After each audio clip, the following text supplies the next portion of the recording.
Seja muito bem-vindo ao podcast Vida de Médico.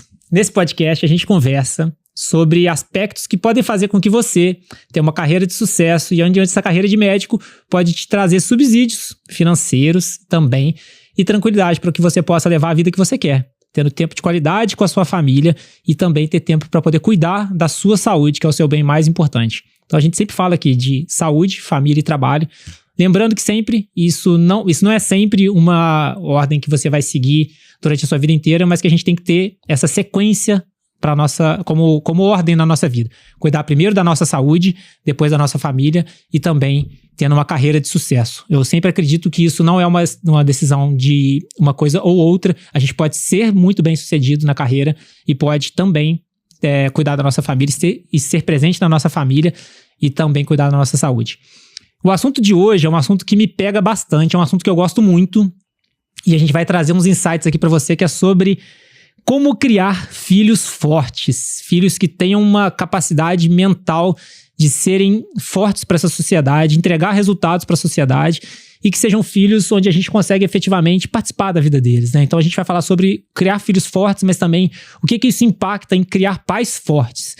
Para falar sobre isso, a gente tem ninguém menos do que a doutora Silvia Mendonça da Mata, uma amiga pessoal e a pessoa que eu mais entendo que é capacitada para poder falar sobre isso, porque ela, além de psiquiatra infantil, ela é mãe de 2 crianças maravilhosas, do Pedro e da Esther, e uma grande amiga pessoal, doutorado em neurociências pela UFMG, uma pessoa assim que acho que tem todas as bagagens que a gente está falando. Ela está dentro da bagagem de uma excelente profissional e também está na bagagem de uma excelente mãe, então ela tem um lugar nessa mesa aqui para poder falar com bastante propriedade. Então, primeiro, obrigado demais por você estar aqui com a gente, é um prazer enorme ter você aqui.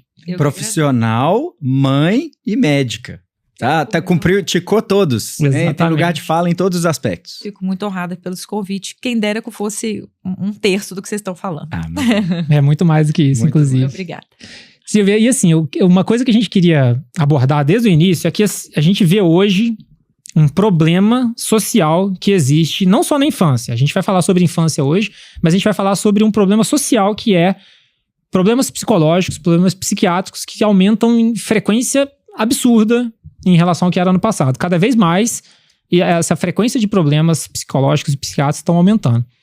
Eu quero te pedir uma opinião, primeiro, assim, do porquê que você acha que isso está aumentando. Isso é um aumento de diagnósticos ou você acha que isso é um aumento da frequência, número de aumento de diagnóstico, assim, de a gente está conseguindo diagnosticar mais ou se isso está aumentando de frequência mesmo dentro da nossa população?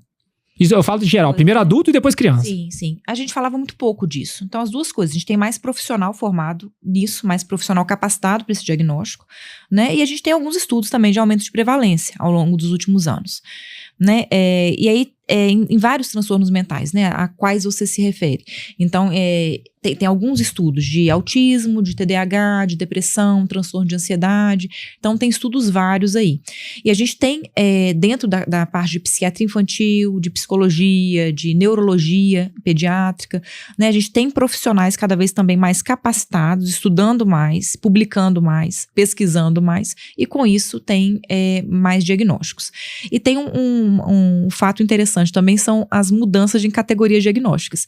Então, tem DSM-5, né, que foi lançado, né, já tá meio já quase mudando aí, né, ICD-11, né, então são classificações diagnósticas que mudaram, com critérios diagnósticos um pouquinho diferentes ao longo dos últimos anos. Então, em termos técnicos, em termos médicos, isso mudam alguns diagnósticos, isso aumenta, pode ser que tenha sido um fator. Exatamente. Mas não inviabiliza a mensagem, né? Exato. Então, pode ser que isso seja também responsável por aumento de prevalência de alguns desses transtornos. Quando a gente fala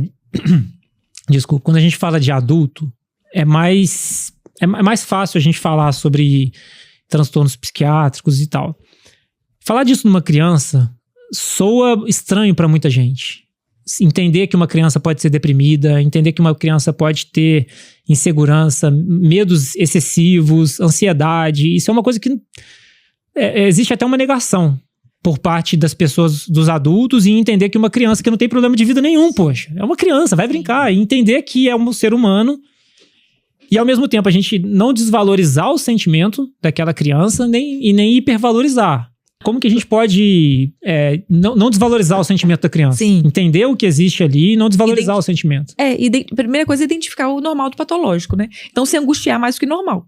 Então, a gente tá numa sociedade que a frustração é tão pouco aprovada, né? É tão proibido frustrar, né? Então, a gente tá numa época que ninguém é autorizado a ser frustrado, adultos e crianças, né? Então, as crianças, a gente tem frustrado as crianças menos e elas têm se permitido frustrar menos. E os adultos também. E com isso, a gente tem uma geração de adultos jovens muito pouco frustrados e quando frustrados, ficam muito danificados pela frustração. Né? Então a gente vê adultos, uma geração muito recente de adolescentes e até adultos jovens que se cortavam. Vocês vão lembrar disso. Uhum. Né? Vocês lembram que é muito recente, né? De suicidas e para-suicidas, né? Então, diante de frustrações não tão grandes, o comportamento suicida é muito mais fácil, muito mais óbvio. Quando vocês na época que nós estávamos, vocês, na mesma geração que eu, quando a gente estava na escola, tinha algum coleguinha que se cortava? Uhum. Tinha? Não. Na minha escola não tinha. Na turma de vocês tinha? Eu acho que eu vi uma vez e assim, Era me uma marcou. raridade, exatamente. Na turma, talvez, dessas...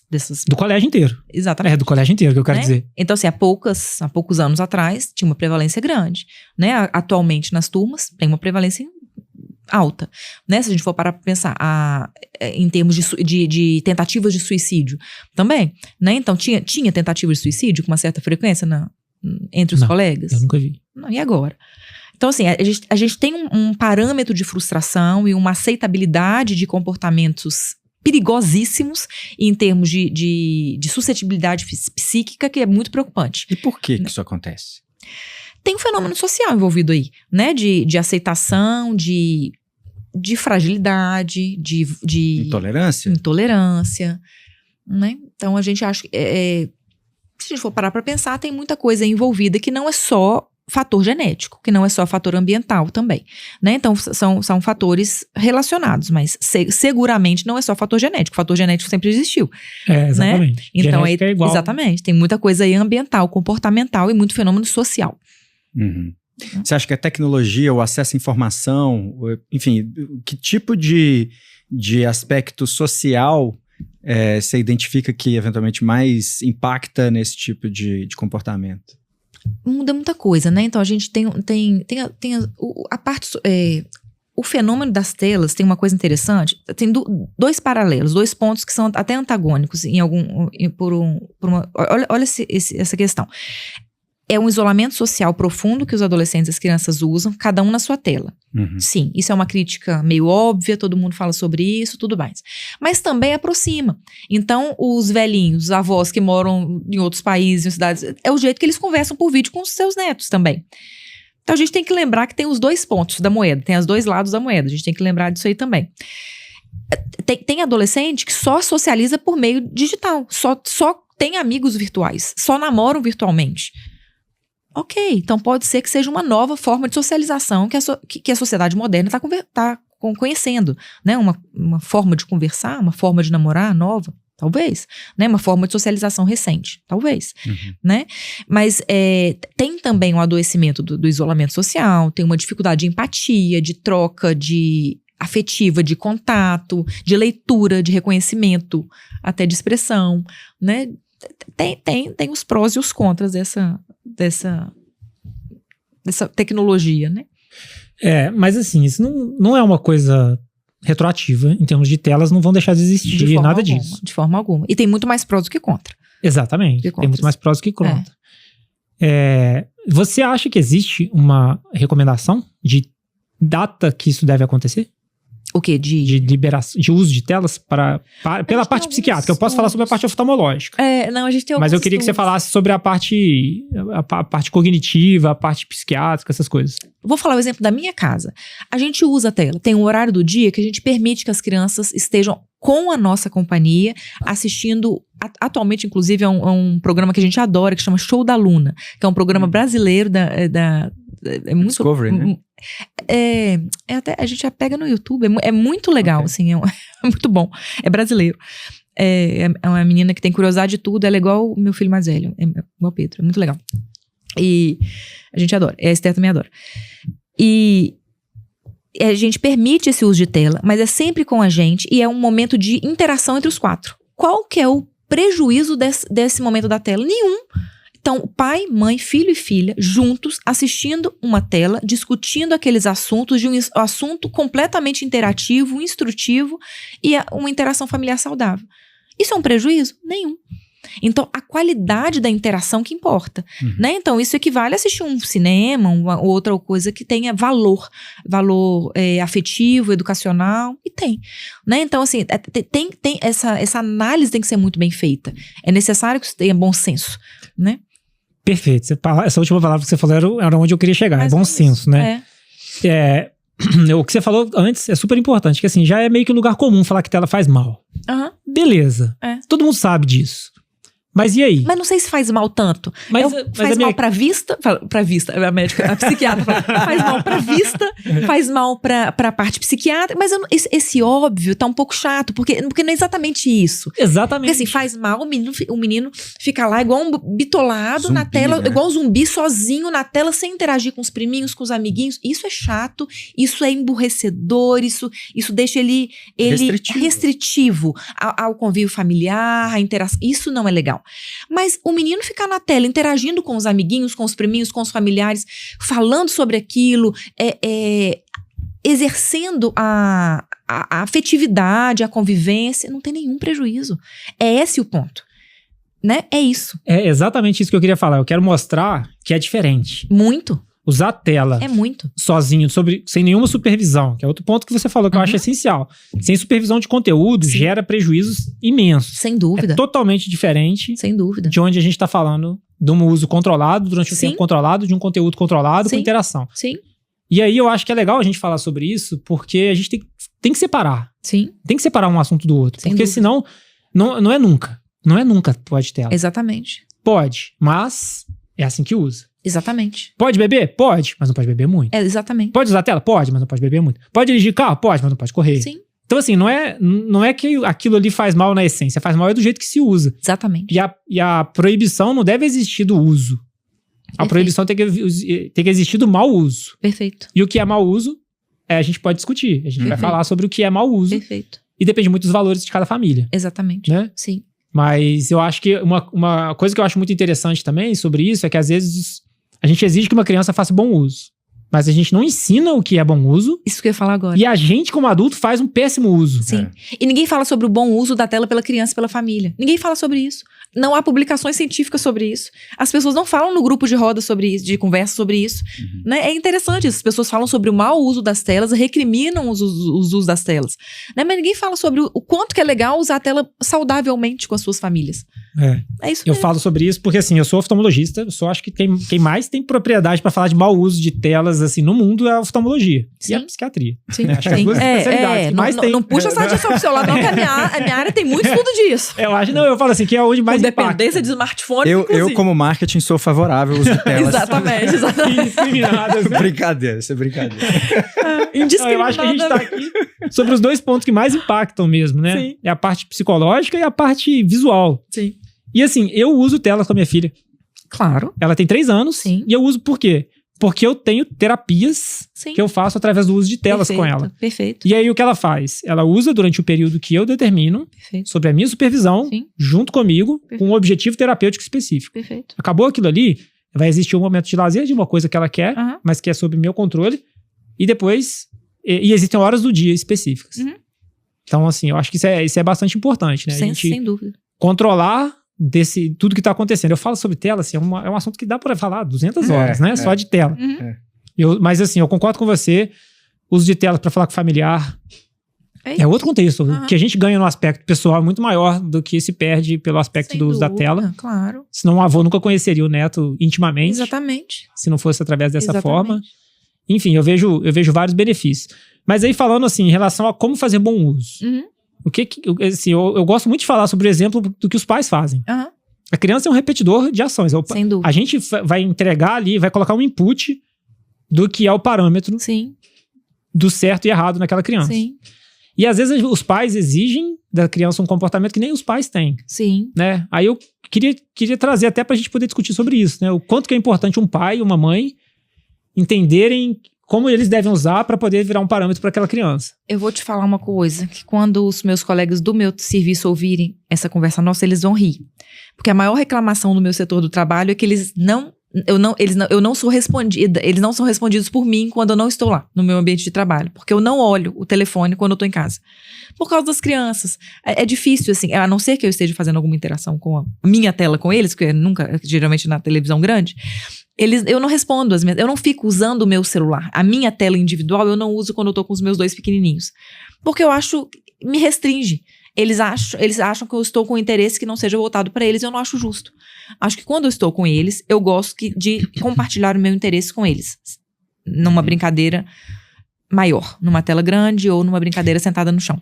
Eu prefiro. A carapuça serve demais, viu? Porque assim, eu acho que um comportamento muito comum você passa um dia todo estressado, cansado, enfim. E quando chega em casa, né, especialmente se você tem crianças pequenas, que é o caso de nós 3 aqui, Sim. Acho que imagino que de muita gente tá em casa Sim. também, às vezes você tá cansado, tá com a cabeça cheia, ou tem que resolver alguma coisa, ficou alguma pendência, você chegou em casa na vibração do trabalho. Uhum. A criança vem, você dá um pouco de atenção e tudo, mas você ainda não resolveu tudo do dia que você Sim. tinha que fazer. Exatamente. Então é muito, entre aspas, cômodo. Uhum. Ou, eventualmente, você quer conversar com a sua esposa, com o seu marido, você chegou, tem coisa pra resolver, enfim. É muito cômodo você deixar a criança na tela pra poder conduzir, enfim, a conversa que você quer conduzir ou fazer o que você precisa fazer. Nossa, eu preciso tomar um banho, eu preciso fazer eu preciso cozinhar alguma coisa. E de vez em quando, o artifício vai ser esse mesmo. Mas é fácil você se deixar pela tentação e deixar a criança ficar ali. E essa história do replicar o comportamento, também, né, você falando, eu acho muito comum, porque eu tenho o hábito de ficar com o celular o tempo inteiro, porque o meu trabalho é no celular. Uhum. Ele não tem muita hora para acontecer. Sim. Só que ao mesmo tempo, vira e mexe, eu me pego, né, minha esposa médica, me recriminando, porque de fato eu tô ali na tela enquanto eu não tô dando atenção pro meu filho, né? E aí uma coisa engraçada, até comentei com o Badaró outro dia, é que eu tenho muito hábito de leitura. Só que como pra mim é uma coisa muito natural, eu sempre viajei muito, eu usava Kindle, usava iPad pra poder ler, porque era muito mais leve, muito mais fácil, muito mais prático. E aí eu comecei a perceber que pro meu filho, eu não tava lendo um livro, eu tava vendo uma tela. Exatamente. Né? E aí eu passei a comprar de novo o livro físico, Exatamente. pra pelo menos tirar essa associação. E aí é engraçado, porque ele agora tá desenvolvendo o hábito de leitura, ele tá com 7 anos, e agora ele fala assim, eu falo assim, Lucas, nós vamos tomar banho, lá em casa o combinado a partir de 7 horas, tem que desligar, não tem nada ligado de tela e tudo. O que nós vamos fazer? Você quer desenhar? Você quer jogar um jogo? Você quer fazer o quê? Ele, papai, vamos ler? Que graça. E aí eu sento do lado dele, ele pega o livrinho dele, eu pego o meu e a gente vai ler, sabe?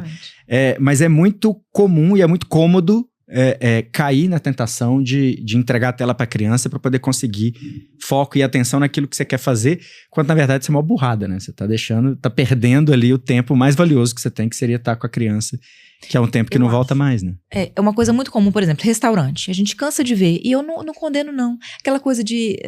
aliás, longe de mim condenar qualquer família, porque... a realidade de cada uma é de um jeito. Cada um sabe a sua realidade, exatamente. Mas assim, o que o que a minha família tenta fazer? A gente tenta passar aperto, a gente passa aperto, mas a gente tenta não oferecer tela, a gente não oferece tela em restaurante. Nunca oferecemos ainda. Pode ser que um dia a gente ofereça, óbvio, claro, mas a gente ainda não ofereceu. Temos um de 2, um de 4, fica doido, todo mundo sai correndo atrás de menino, e aquela confusão. Tudo bem. Reveza pra jantar, tudo bem, mas cada um... a gente come olhando pro menino e olhando pra comida, sabe? Assim, olhando pros brinquedos, olhando tudo bem, cada um correndo atrás de um menino. Tá, mas a gente ainda interage. Então eu acho isso bom, né? Então eles não ficam comendo sem saber o que estão comendo. E olhando pra uma tela. Não, eles sabem o que eles estão comendo, eles olham pro garçom, eles desenham, né, na mesa.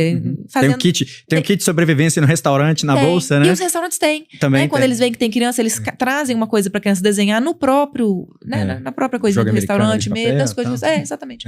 Então a gente ainda faz isso. Legal. Das antigas. A gente ainda usa estratégias como das os incas antigas. e os maias. Exatamente. Você falou uma coisa que eu acho muito interessante, que é um paralelo aqui. Eu li um livro uma vez que se chama Autoestima do Seu Filho. Esse livro, ele fala estratégias de como você desenvolver a autoestima de uma criança.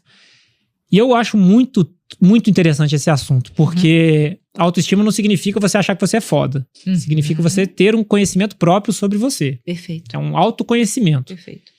E uma pessoa que não se conhece, ela não tem a capacidade de entender as suas capacidades e as suas incapacidades. Enfim, esse livro é fenomenal. Fica a recomendação aqui. Legal. Ele é bem bacana. E uma das coisas que o livro fala é sobre se você está conversando aqui, como nós três estamos conversando, e alguém está olhando para uma tela aqui, automaticamente significa que isso aqui é mais interessante do que Sim, aqui. exatamente. É isso aí que eu penso. E uma criança que entende que o pai tá vendo, a mãe tá vendo aqui, é mais interessante que ali, vai falar, eu não sou interessante. É isso, Badarão. É isso. Você falou. Se eu não sou interessante, A autoestima reduz. autoestima lá embaixo, a autopercepção dele vai lá pra baixo. Ele acha que ele é uma pessoa que nada do que faz é agradável. Exatamente. Isso serve pra tela, mas isso serve pra qualquer coisa. Qualquer outra coisa.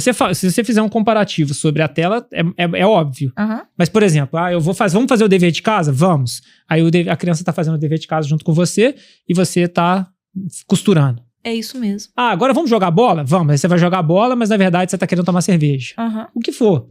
Se você está fazendo uma atividade com o seu filho, que ele te propôs a fazer, e você coloca outra atividade no caminho, significa que ele vai entender que ele é menos interessante. Você compartilha a atenção com outra coisa, né? Ele Exatamente. entende que é menos interessante. Sim, Eu acho que isso daí foi você estava falando agora há pouco sobre isso, né? Sim. Sobre não ter tela, mas eu acho que serve para qualquer outra atividade. Sim, né? Não colocaram uma outra Sem ação dúvida. entre aquele relacionamento ali. É isso mesmo. Isso fortalece a autoestima, fortalecendo a autoestima, a criança vai se sentir mais interessante, ela vai se sentir melhor Sim. e, consequentemente, vai ficar um adulto mais forte, Sim. né? Assim, uma criança mais feliz ao longo do tempo. Sim. Todos os dias à noite, é engraçado você falar isso, antes de dormir, eu converso com eles. Às vezes eles estão morrendo de sono, eu também. Mas todos os dias eu converso sobre essas coisas que foram boas ao longo do dia, né? Então, com ele e com ela, separadamente. Ela dorme antes, depois ele. Né? Mas sobre essas coisas da autoestima mesmo. Não, hoje foi muito especial, você dançou muito bem balé, fiquei muito orgulhosa, porque, sei lá, porque você me abraçou muito gostoso quando eu cheguei do trabalho. Essas coisinhas óbvias do dia a dia, mas que eu realmente fiquei muito feliz que aconteceram. Né? Então, isso é bom, acho que isso também reforça a autoestima. E a gente esquece de falar o óbvio. A gente lembra de falar, nossa, filha, eu fiquei muito decepcionada porque você fez um piti. Eu fiquei muito triste porque você desobedeceu, porque você bateu no seu irmão, alguma coisa assim. A gente lembra de punir emocionalmente com alguma coisa que eles fizeram errado. Mas os pais esquecem de recompensar. Não precisa recompensar tudo o tempo todo, não é isso não. Mas a gente esquece de recompensar o óbvio também, o gostoso, o que é legal. Isso é tão bom para a autoestima, massagear o ego deles é tão bom também. E é tão importante a longo prazo, né, para eles sentirem. Até para reforçar o comportamento positivo, né? Exatamente. Você fez certo? Exatamente. Parabéns, que bom. Exatamente, que seja sempre assim, né? É isso mesmo. Vai mais nesse caminho aqui, que é isso ali que é mesmo. o certo. É isso mesmo. E aí, legal. E aí uma dúvida genuína, e que eu acho que é comum também de muita gente que tá aqui, e às vezes até nossa mesmo. A gente tem uma rotina agitada de trabalho. Sai cedo, chega tarde, muitas vezes, né, até lá em casa, minha esposa é médica, também não raro, sai de manhã, eu levo os meninos pra escola, sai de manhã, eles não veem ela, e quando ela chega em casa, já tá em cima da hora deles dormirem, muitas vezes ela não vê um deles que já foi dormir. Enfim, é a gente tentando colocar várias coisas dentro do dia e tentar fazer tudo de forma perfeita, e é o que a gente fala da história do equilíbrio, né? Não, eu tenho que equilibrar o trabalho, eu tenho que ser uma super mãe, eu tenho que ser um super pai, eu tenho que ser uma esposa, um marido, enfim, temos que ser super homem em todas as atividades do dia. Sim. Para aqueles que têm esse desafio, especialmente com relação à questão do trabalho, como conciliar? Como conseguir fazer isso tudo de uma forma saudável? Serginho, cada pessoa sabe a sua necessidade, cada família sabe a sua necessidade. De novo, vou falar a mesma coisa. Não cabe a ninguém julgar, cada um sabe a sua necessidade financeira, a sua necessidade até afetiva, cada um sabe da sua necessidade. O que eu penso, qual foi a minha escolha da minha família?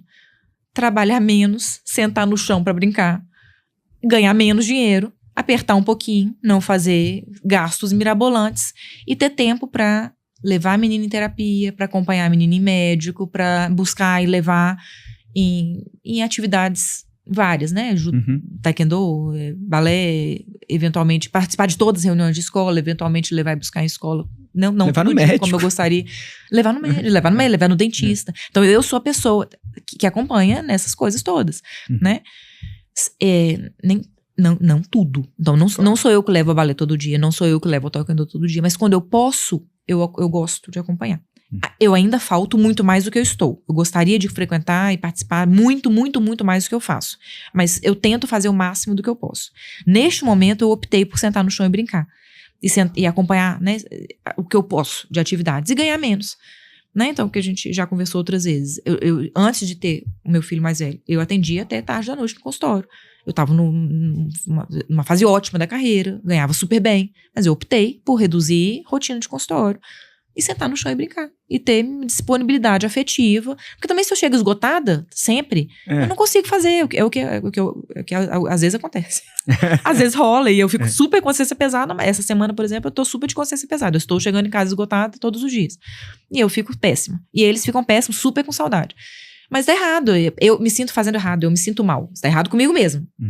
Eu só posso julgar a mim mesma. E eu me sinto fazendo mal. Eu gosto de ter disponibilidade física, mental e afetiva e psíquica de curtir as crianças, de brincar, de ter tempo de acompanhar uma atividade ou outra ao longo da semana. E fora as atividades básicas. O salão, eu gosto de levar pra cortar o cabelo, eu gosto de levar nas terapias, nos médicos, no dentista, nas coisas todas. Né? Eu gosto de estar lá. Eu acho que você traz um ponto muito bom, que é cada um entende a sua realidade, cada um sabe a sua prioridade. Mas da mesma forma que a gente fala para as outras questões, né, de carreira, enfim, de vida, tem que ser intencional, né? Você tem que escolher fazer aquilo. Sem dúvida. Não pode ser a vida te levando a cumprir aquilo. Se você optou por trabalhar até mais tarde, porque para você vai ser importante naquela semana, naquele mês, naquele ano, trabalhar um pouco mais. Porque pela fase, pelo momento que você tá, saiba que você vai perder uma parte importante da vida dos seus filhos naquele período. Exatamente. Não, eu decidi que para mim é importante estar perto dos meus filhos numa idade de X a X anos, ou naquela fase, ou, enfim, o filho teve enfim, tem algum... quebrou a perna. Não, nesse mês eu vou ficar com meu filho, vou levar para fisioterapia, etc, etc. Desde que seja intencional, né, me parece que é o caminho mais acertado para, inclusive, você também não ficar se martirizando, né? Exatamente. Assim, eu acho que um dos grandes maus que isso pode gerar é da gente ter essa sensação de que todo mundo é perfeito na rede social, todo mundo é perfeito, teu pai é perfeito, a mãe é perfeita, o trabalho é perfeito. Quando, na verdade, não existe. Né? A gente tem que equilibrar os pratinhos ali, escolher a batalha do momento e, enfim, aceitar isso, né? Sim. E delegar o cuidado ou não, né? Então, a família escolhe. A minha família, eu e meu marido optamos por não delegar o cuidado dos nossos filhos. Então, a gente nunca delegou a alguém acordar de madrugada para atender nossas crianças. A gente até hoje acorda de madrugada, eu e o meu marido acordamos de madrugada para atender nossas crianças. A gente optou por isso. A gente vive esgotado? Sim, a gente vive esgotado. Mas a gente optou por isso, né? Então, a gente tem as pessoas que nos ajudam? Sim, temos. Mas a gente optou por não delegar os cuidados. Então, os cuidados mais importantes, quem faz somos nós dois. Todos eles, né? Então, eu tava conversando outro dia com uma amiga, esse ponto que você tocou ele é muito legal. Eu tava conversando com uma amiga outro dia que ela teve uma filha e ela ficou num período inicial da vida da criança ali, os 6 meses e tudo, é um período muito tenso por vários motivos, em primeira filha, mudança total de rotina, esgotamento materno, e ela é uma pessoa muito mãe, no sentido assim, de ela é muito amorosa, ela gosta, sabe, ela é muito presente, e ela quis participar de tudo. Ela quis participar de fazer a comida, ela queria participar de tudo que ela pudesse participar da vida daquela criança. E aquilo trouxe um esgotamento mental muito ruim. Né? E foi um esgotamento exagerado, no sentido assim, realmente fez mal pra ela, ao ponto dela se questionar se gostaria de ter outro filho, apesar dela amar a filha dela. Olha, acho que só quem tem filho entende isso. Enfim. É a definição do credo, que delícia. É isso mesmo. Muito mais que delícia, mas poxa, será que eu quero ter outro? Ou seja, foi uma coisa pesada. E aí eu tava conversando com ela, eu falei, olha, eu não faço comida não, e tá tudo bem pra mim. Eu não faço isso aqui não, e tá tudo bem. É legal a gente saber o que é inegociável. Eu tava falando no outro podcast. Pra mim é inegociável chegar, dar banho nos meus filhos e botar pra dormir. É inegociável isso no meu ponto de vista. Mas é negociável dar comida no almoço. Pra ela não era negociável. Mas a gente tem que saber. Perfeito. Dentro da nossa vida, pra você quer acordar de madrugada. Pra mim, acordar de madrugada é negociável, sabe? Eu topo. Eu topo, pra poder ficar mais inteiro de manhã, é isso mesmo. Eu topo não acordar de madrugada. É isso aí. E esses julgamentos, assim, é muito nós mesmos. É cada um, a gente sabe. Tem que fazer. É isso mesmo. Cada Mas eu acho que a gente tem que parar e refletir. Sim. Porque se não pra refletir, eu vou falar, poxa, eu gosto de você, eu admiro você. Vou fazer igual a ela. Não pode. Aí fica ruim. Não pode. Aí vai virar insatisfação. Exatamente. Eu vou fazer o que o outro tá falando pra fazer, Não pode. Né? A sua régua é a sua, não é a do outro. Não pode ser. A sua medida tem que ser a sua, o seu parâmetro. É engraçado, até para tratamento, né? Quando eu pergunto de resposta clínica, né? Você tá no seu normal? Na verdade, você tá no seu normal, não é o meu normal. O seu parâmetro, você voltou com o tratamento antidepressivo, por exemplo. Você voltou a ser como você era antes? Não é assim, você é no normal da sociedade. Você voltou ao seu normal, isso que é isso aí, né? É o que você tá falando, a sua régua. Deixa eu botar uma pimenta aqui. Lá vem. Vamos lá. É porque é uma dúvida genuína de um leigo. Aí eu posso. Agora tem lugar de fala para ser o não médico da mesa, apesar de ser casado com uma médica. A gente tá falando aqui do seu normal e do seu parâmetro, daquilo que é valor para você na relação com os filhos, para poder criar filhos fortes. Do ponto de vista científico, ou até pelo lugar de fala de mãe, pela perspectiva da criança, existe algumas coisas que são inegociáveis pela perspectiva da criança? Posso falar uma visão de quem não é o especialista? Claro. O afeto. Eu o ia afeto é responder a mesma inegociável. coisa. Eu acho que eu ia responder exatamente A criança quer o afeto e a presença. Exatamente. O Eu ia resto, falar a mesma coisa. o jeito que essa presença vai ser entregue é negociável. Mas a presença Eu e o ia afeto responder. não é negociável. Eu ia usar o termo atenção. Né? Que é a mesma coisa do afeto. Receber atenção de qualidade. Isso. Eu ia responder isso. Que é a mesma coisa que o Badaró falou. Tá presente, né? Está a presença, atenção de qualidade. Atenção de qualidade é uma atenção afetiva. Né? É estar ali de verdade. Não é estar ali com o telefone na mão, olhando para a tela. Uhum. Não é estar ali fingindo que está ali conversando com um assunto de adulto. Porque não é atenção de qualidade. Né? Atenção de qualidade é falar um assunto de astronauta, um assunto de princesa. É sentar no chão. É sentar no chão. É falar assunto da Cinderela. Se a coluna permitir. Se a coluna não permitir, não precisa ser no chão. Pode ser outra coisa. Mas assim, estar ali de verdade. Né? Uhum. E tem uma quantidade mínima, tem uma... Enfim, existe uma... É porque às vezes é fácil, né? As pessoas ficam tentando encontrar uma fórmula mágica. Eu tô aqui tentando encontrar uma fórmula mágica, assim. Olha... Não, de horas, né, que você fala. Assim... não, você precisa ter... Existe algum tipo de estudo que fala, olha, você tem que ter um mínimo de tanto tempo? Tem um estudo lindo que compara mães que trabalham fora com mães que não trabalham fora. Uhum. Que provavelmente, né, a gente pensa que assim, um lugar comum seria imaginar que mães que não trabalham fora têm uma atenção infinitamente superior às mães que trabalham fora. Ai, que alívio quando o estudo conclui que não, que a qualidade é a mesma, contanto que esses minutos sejam de qualidade. Né? Então, tá sujeito, inclusive, as mães que trabalham fora, que consigam oferecer minutos de qualidade, tenham uma qualidade talvez até superior desses minutos, contanto que os minutos sejam de qualidade. Né? Então, às vezes, as mães que não trabalham estão tão esgotadas também com a situação do trabalho doméstico, né? O trabalho do lar é muito exaustivo, né? Que talvez não consigam oferecer os poucos minutos de qualidade com a qualidade real. Né? E realmente tá conectado ali, né? Às vezes já tá no modo stand-by não durante o dia estar inteiro. Lá e não estar de verdade. Né? É isso mesmo. Então não tem o tanto de minuto, a quantidade de minutos, né? O número de minutos. É importante que aqueles, mesmo que sejam poucos minutos, sejam de qualidade real, que a criança se sinta conectada. E às vezes é o que o Badaró tá comentando, né? Mesmo que seja no banho, mesmo que seja botar pra dormir, é isso mesmo mesmo. que seja estar ali junto em algum momento, ela, é isso mesmo. Ela tá, tem uma conexão ligada, real. né? E é uma coisa que eu acho que tem que ser um prazer pros dois lados, né? Isso. Tem que ser prazeroso pros dois lados. É uma troca, né? É verdade. E sempre é mesmo. Né? É gostoso demais. Delícia. Participar é muito gostoso. É delícia. Mas, Silvio, então tá. Então a gente falou sobre essa hora que a gente tá construindo ainda, mas digamos que aconteceu e não tá indo muito bem. Como é que uns pais podem identificar uma criança que pode ser que esteja deprimida, ou que não está com autoestima bacana, ou que esteja tendo algum sinal de alerta que o pai pode ter atenção e tentar identificar isso de forma precoce para poder corrigir? O que você vê como os primeiros detalhes que os pais precisam prestar atenção? Primeira coisa, né? A coisa primordial, assim. Cada pai e cada mãe conhece seu filho. Então, o parâmetro de normalidade do seu pequeno, né? Da sua pequena. Então, você sabe como que é a sua criança. Então, esse é o primeiro ponto. Não, minha filha não é assim. Tá mais triste, tá mais quietinha, mudou o padrão alimentar, tá se alimentando menos ou tá se alimentando mais, ou o padrão de sono alterou, ou tá mais isolada socialmente, o jeito de brincar mudou. Então, são características de comportamento que eles dão sinais. Um ponto que a gente não pode esquecer é até a vulnerabilidade genética, né? O ponto genético. Na sua família, na família da mãe, né?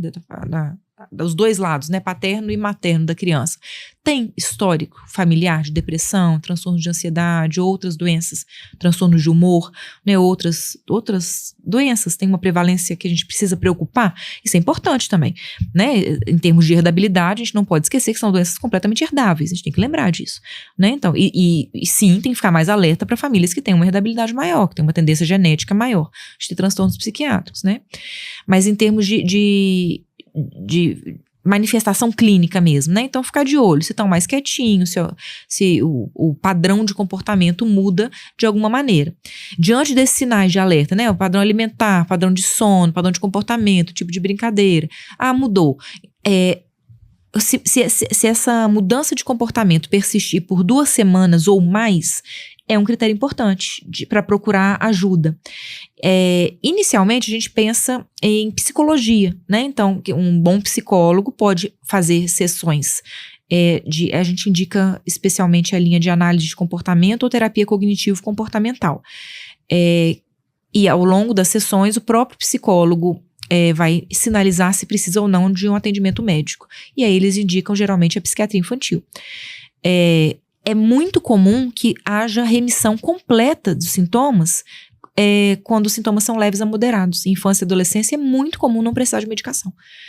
E aí, ótimo. E aí mantém a psicoterapia por um período e ok. Então, havendo remissão completa, não precisa de medicação. Mas o próprio psicólogo sinaliza se precisa ou não de acompanhamento médico. Psicólogo infantil, né? Infantil. Deixar isso Ideal claro é também, infantil. né? Psicólogo de infância e adolescência que tem um olhar mais treinado. Se a pessoa não tiver na cidade dela uma pessoa de confiança, teleconsulta funciona? Depende da idade. A teleconsulta na pandemia bombou, né? E para psicologia ou para psiquiatria, para as duas coisas, tá falando, né? Eu tava falando da psicologia agora. Da psicologia, já podia antes da pandemia. Não, mas se funciona, assim, você acha que é uma coisa recomendada ou é melhor, às vezes, ir no pessoal mesmo? Porque é mais olho no olho. Carol, vou ser tão franca com você, depende da idade. Para os pequenininhos, eu acho que não compensa muito, acho que não funciona tão bem. Mas para as crianças maiores, para adolescentes, funciona super bem. E a aderência, inclusive, é maravilhosa para adolescente, para adulto. Porque ela se sente mais à vontade. Se sente mais à vontade e não falta. Porque tirar um adolescente de casa para ir à terapia toda semana nem sempre é fácil. Eles boicotam e faltam, mas eu tenho um monte de paciente adolescente que, sim, rendeu na terapia maravilhosamente depois que passou para online. Eles passaram a aderir. Toda semana liga, ela faz no celular. Olha só. Faz no celular, é uma hora olha que só. você pode usar a tela. Olha que maravilha, exatamente. Foi interessante tela de qualidade, uma né? tela de qualidade. E até as psicólogas que discutindo os casos comigo falaram assim, melhorou demais o andamento do tratamento fulano, isso aqui, agora ele faz toda semana, tá ótimo. Então, pra ser franca, assim, tem muito... Eu tô lembrando especificamente de uma menina de 12 anos, assim, já é gente maior, né? Não é criança pequenininha. Pros pequenininhos, eu acho meio difícil online. Mas pros maiores, achei bom. Eu acho que foi bom. Para adulto, achei ótimo. Para psiquiatria, achei excelente. Para adulto e para psicologia, achei excelente. Para terapia. Outra coisa que você estava falando agora há pouco era sobre a questão da gente falar sobre autocrítica, bom senso e tal, né? Aí eu quero te perguntar uma questão, porque assim, a gente está numa época de muitos extremos. Tem gente que fala que não pode nada, tem gente que fala que não pode tudo. Sim. É muito polarizado. E aí, tem um assunto que eu acho muito delicado de tocar, é um vespeiro, talvez, assim, da gente no dia a dia, né, que eu quero dizer, que é a questão de bullying. Uhum. Porque bullying, a gente que, na nossa geração, muita gente fala assim, bullying é mimimi da geração nova. Beleza, é um ponto de vista. Vamos colocar num lado da caixinha aqui. E tem outro extremo que fala, bullying tem que ser proibido sempre. Por quê? Bullying, aí eu acho que cada um conceitua bullying de um jeito diferente, no final das contas. Tem gente que fala que crítica... se eu te falasse, der não posso falar isso tudo que se fala no dia a dia, né? Mas enfim, se a gente falasse alguma coisa aqui... Você chamar o Serginho de Chapoca. Fala, Chapoca, dá um tapa na cabeça e fala, você fez tudo errado aqui, cara, vai pra lá. Presta atenção, cara, não tá entendendo nada, vai pra lá. Tem gente que entende isso como uma crítica negativa, que está frustrando uma ação do que a pessoa fez, e essa frustração vai gerar uma reação de conserto e, consequentemente, uma melhora de resultado, de comportamento. E tem gente que vai falar que isso é bullying e que isso tem que ser proibido. Tá abalando minha autoestima. Tá abalando a autoestima de uma forma negativa. Eu vejo que tem esses dois extremos. Mas a gente tem que viver com frustrações, que é o que a gente estava acabando de falar. Em que momento a gente pode criticar os nossos filhos sem ser pesado na crítica de alguma coisa que eles estão fazendo errada, de forma que você pode entregar para eles uma solução de um problema que eles estão criando sem ser crítico ao ponto de fazer bullying, de diminuir a autoestima deles. Delicado, né? É. É muito delicado. Por isso que eu tô falando que no dia, aqui é mais fácil responder, mas no dia a dia é um vespeiro, né? É muito. Na verdade, assim, não cabe muito bullying dentro da nossa casa. Né? Então, acho que o pai e mãe não faz bullying. A gente faz crítica com o maior amor do mundo. Né? Mas acaba assim, que dentro da nossa casa, a gente acaba modulando e moldando o comportamento dentro do que o pai e a mãe julgam como adequado. Né? Então, filho, filha, isso não é legal, isso não é ok, a gente não autoriza isso, a gente não admite esse tipo de comportamento, isso não é bacana. Então, acaba assim, que é uma forma de moldar o comportamento dos seus filhos de acordo com os pais. Então, acaba que é muito mais isso. E quando a gente vai para o ambiente externo? Quando a criança sofre crítica no ambiente externo? Crítica e bullying. Como... Que a crítica, aí eu vou te falar um ponto de vista pessoal. Né? Sim. Eu acho que críticas são positivas. São. Aí cada um vai botar o limite onde passa da crítica positiva e onde passa a ser negativo. Mas eu vejo crítica como coisa positiva. Eu vejo também. Tá errado. Isso aqui não tá legal, não. Eu sou sempre muito a favor da honestidade. Filho, não foi legal mesmo. Então, o que você fez não foi legal, eu concordo. Então, assim, não foi... a forma como tal pessoa falou te ofendeu. Mas realmente não foi legal o que você fez. Acho que isso modula o comportamento da pessoa também. Né? Então, mas a nossa obrigação enquanto pai e mãe é modular com amor. A do outro, não. O papel social do outro não importa. O que importa é o seu papel enquanto pai. E o papel da mãe enquanto mãe. Né? De modular isso com afeto. Né? De falar se foi legal ou não. Pode ser que tenha sido ok o comportamento do seu filho, que você... haja com unhas e dentes com o agressor, ok. Não, o seu comportamento estava certo, fulano tá errado de falar isso com você. Continua agindo como você tá agindo. Pode ser o caso, ok. Mas se o seu filho errou de verdade, não, filho, realmente não foi bacana, foi horrível, não faça isso de novo, né? Acho que sim, tem que falar quando tá errado e tem que modular dessa maneira. Porque tem esse desafio que inclusive é o próprio tema do podcast, né? Porque assim, o mundo que seu filho vai encontrar fora de casa vai ser muito diferente do mundo com certeza. Que existe dentro de casa. Com certeza. Então, como deixá-lo forte ou preparado para poder, quando esse tipo de coisa acontecer, entender que aquilo dali é até onde é devido, né? E até onde é indevido e ele não deve eventualmente absorver aquele tipo de reação, enfim. Mas é bem complexo, né? É muito. E é um ambiente muito julgador. Né? A sociedade é muito julgadora. Eu falo porque, assim, eu entendo o poder da crítica como uma coisa construtiva no comportamento de quem tá recebendo, sabe? Sem dúvida, sem dúvida. A pessoa... E cabe ao pai e à mãe criticarem também. Você concorda? Você Claro. Esse isso? Acho que sim. Inclusive, acolher a crítica externa. Nossa, filho, fulano tem razão. Foi horrível o que você fez, não tá legal. Esse comportamento não condita. Tá chato, não faça isso. Até pra não passar Tem que na falar. cabeça, né? Exatamente, a gente tem que fazer isso. Acho que é o nosso papel também. Aí eu acho que vem naquela questão inicial lá da gente frustrar mesmo. Claro, tem que frustrar. Tem que frustrar. Tem que frustrar porque tá errado. Sim. Vamos frustrar. Sim. E uma coisa que eu acho que é legal e eu tento levar pra minha vida é apresentar uma solução. Uhum. Vem a crítica e fala, não ficou legal, a solução Sim. é essa aqui ou essa aqui, Sim. qual que você quer? Sim. Não simplesmente criticar, Sim. mas criticar e apresentar Sim. soluções de Alternativa, raciocínio né? para a pessoa poder desenvolver uma linha de raciocínio crítica, de entender que se não tá legal, como que eu faço para corrigir? Sim. Essa opção da pessoa crescer também. Acho que fortalece um pouco a questão. Sem dúvida. Né? Lapidar essa resiliência deles, né? E o que mais que você entende que a gente pode fazer para poder fortalecer isso daí? Eu vou tentar pensar o que eu acho que funciona, assim. Aí você me fala que se você vê que no dia a dia traz alguma questão, traz algum resultado. Por exemplo, eu vejo muita criança ansiosa pelo nada, no sentido adulto. Sim. A gente é um grande problema para a criança, mas a gente sabe que não é um problema real. É um problema que não existe, além da ideia da criança ali.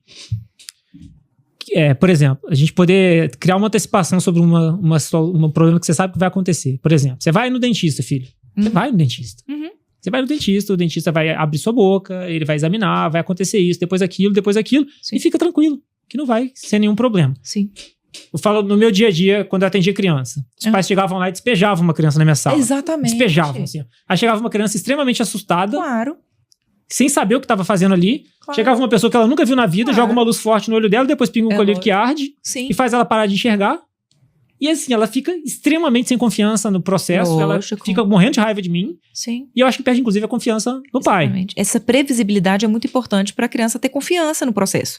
Né? Previsibilidade. Mesmo explicar o passo a passo, tudo que vai acontecer. Você vai no médico, pinga colírio no seu olho, vai arder um pouquinho, pinga de novo, vai arder de novo, pinga outra vez, vai ficar tudo embaçado, mas é importante, vai colocar uma luzinha para olhar dentro do seu olho, para ver se tá tudo certo. É importante explicar isso. Né? Quando eles são muito pequenininhos, não entendem muito.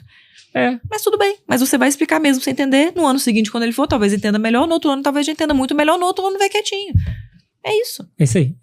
O ciclo é esse. É esse. Senão você não vira um adulto que não entende. Exatamente. Exatamente.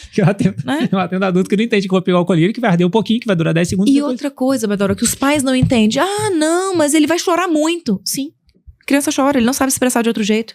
Não, mas ele vai dar um piti, tá? Ele não sabe explicar de outra maneira. Ele não é verbal a ponto de explicar a frustração. Ele vai dar um piti.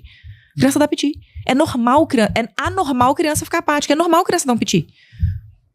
Dá um piti. Então, deixa eu aproveitar. Acho que você tocou num ponto muito legal. E inverter um pouco a lógica da pergunta. Como que a gente faz para criar pais fortes? Aí é que são elas, né? Eu acho que a gente tá numa geração de pais que exigem perfeição. Eu acho que a gente tá num processo que a gente... Uma geração diferente, que a gente frustra poucos filhos. Pois é, autoperfeição ou perfeição dos filhos? Das duas coisas. Legal. Eu acho que as duas coisas. A gente quer ser perfeito e não somos. Um medo de errar profundo, absurdo. E a gente fica exigindo uma perfeição dos pequenininhos, né? Como se eles fossem infalíveis, um espelhamento de perfeição nos pequenos. Gente, isso não é possível, isso não é real, né? E é injusto com eles também, né? Como se os pequenininhos fossem infalíveis também. Não é justo, gente, eles erram também, né? E qual que é o problema de entender que eles erram também, né? Eu acho que tá nesse processo injusto. Duas coisas também, eu vejo muita gente também querendo justificar qualquer falha das crianças com algum rótulo médico. Né? Então, meu filho falha demais porque ele é autista. Meu filho falha demais porque ele tem um transtorno do déficit de atenção e hiperatividade. Meu filho falha demais porque ele tem qualquer uma doença psíquica, qualquer doença psiquiátrica mental. É mais fácil rotular ele de alguma coisa para ele ter um atestado médico e assim ele consegue mais direitos. Ele consegue passar em algumas provas, Ai, tô pegando um ponto muito polêmico aqui. Mas é muito real. E às vezes até é igual você falou, como existe uma pressão pela perfeição, ou uma autopressão pela perfeição, não pela criança, mas pelo próprio pai, existe uma vontade de se esconder atrás de um diagnóstico, talvez, não sei, né, ou de explicar para a sociedade, né, no momento em que você acaba, né, se expondo muito, tendo que dar muita satisfação para os outros, né? A minha vida não é perfeita, a minha família não é perfeita, porque tá aqui, ó, tá atestado que ela não precisa ser perfeita. Sem dúvida. Quando, na verdade, ninguém nem precisa ser, né? Exatamente. Legal. E essa questão de rotina no dia a dia, você acha que ajuda também para a criança diminuir o nível de ansiedade ou você acha que aumenta o nível de ansiedade? Eu acho que ajuda muito. Entra na previsibilidade. Né? Ajuda muito a tranquilizar mesmo. A criança já sabe. Rotina de acordar, rotina de ir pra escola, rotina de comer. Sim, não rotina somos de brincar. Rotina ajuda. Nada contra, não somos robôs, né? Nada contra, eventualmente tem um aniversário, uma coisa diferente, sai da rotina. Claro, tudo bem, mas explica. Fulaninho, final de semana, aniversário do seu amiguinho tal, a gente vai ter essa programação, é amanhã, tá não sei o que lá, depois do almoço. Não adianta falar, às 2h vai ser a festa, né? Então, depois do almoço, vai dar tempo de você cochilar um pouquinho, pode dar o almoço um pouquinho antes, se ele ainda cochila. Deixa eu cochilar, porque os meus cochilam, não tô pensando nas minhas rotinas. Se a festa é 2h, eu já tenho que ficar meio tensa, que eu tenho que dar almoço às 11, põe todo mundo pra cochilar, porque acorda do cochilo, a gente vai pra festa, chega às 2h30, 3h. Tá, mas dentro de uma previsibilidade de rotina pra ir tudo mais ou menos esquematizado, eles curtirem a festa, descansados, tudo bem. Sim, previsibilidade ajuda muito. Eu acho que a previsibilidade só acontece em casas organizadas. Sem dúvida. Então aí parte disso que você estava falando agora há pouco, né? A gente tem que ser organizado para criar rotinas, criar previsibilidade e o filho entender, é o porto seguro. Sabe o que vai acontecer. Sim. Não vai ter estresse. Exatamente. Diminui a probabilidade de um estresse grande. Sem dúvida. E reduz a ansiedade dele mesmo. E a nossa também. né? E de transpor as coisas, né? Agora, você tocou num ponto importante que eu acho que é interessante também falar um pouquinho sobre. Porque, assim, também, ao mesmo tempo que é bom ter a rotina e ter ali as questões já organizadas e programadas, tem muita gente que tem aquela preocupação de lotar a agenda da criança. Assim, não existe momento de tédio, né? Não existe momento de, Nossa, esse ponto é super importante, de respiro. Uhum. Como é Tédio que é é isso, assim? fundamental. Existe... Então, me fala um pouco Gente, sobre isso, porque a tédio- gente evita muito o tédio hoje O tédio em dia, é fundamental, o tédio é criativo, o tédio é importante, a criança precisa existir no tédio. O tédio é fundamental para a criatividade, para a elaboração do tempo, para a criança entender que é importante viver aqueles minutos sem fazer nada, pensando nada, ou pensando nas coisas que aconteceram na escola naquele dia, ou entendendo que é um pouco chato os minutos demorarem a passar. Gente, mas é assim. Quantas vezes vocês, assim como eu, somos a mesma geração, a gente não tinha tela dentro do carro, ia passando a viagem, vocês ficavam vendo a gotinha na janela, vocês não lembram disso não? Vocês ficavam vendo as gotas da chuva na janela? Passando assim de lado. Passando assim, ó. devagarzinho? Gente, Agora vai juntar com essa daqui. vai ó. juntar com essa gota. É isso, todo mundo. Aí ficava vendo o The Flash correndo no meio-fio também. Exato. Gente, a gente fazia as mesmas coisas. As árvores passando muito rápido. Os desenhos de nuvem. Os formatos que as nuvens tinham no céu. É isso. Então, é o tédio. É muito chato. Eu detesto viajar de carro. Acho que demora super a passar. Até hoje eu passo mal em viagem de carro. Pra mim sempre foi entediante viajar. Mas era assim minha viagem. E as crianças de hoje não. Elas viajam olhando a tela e passa mais rápido. Né?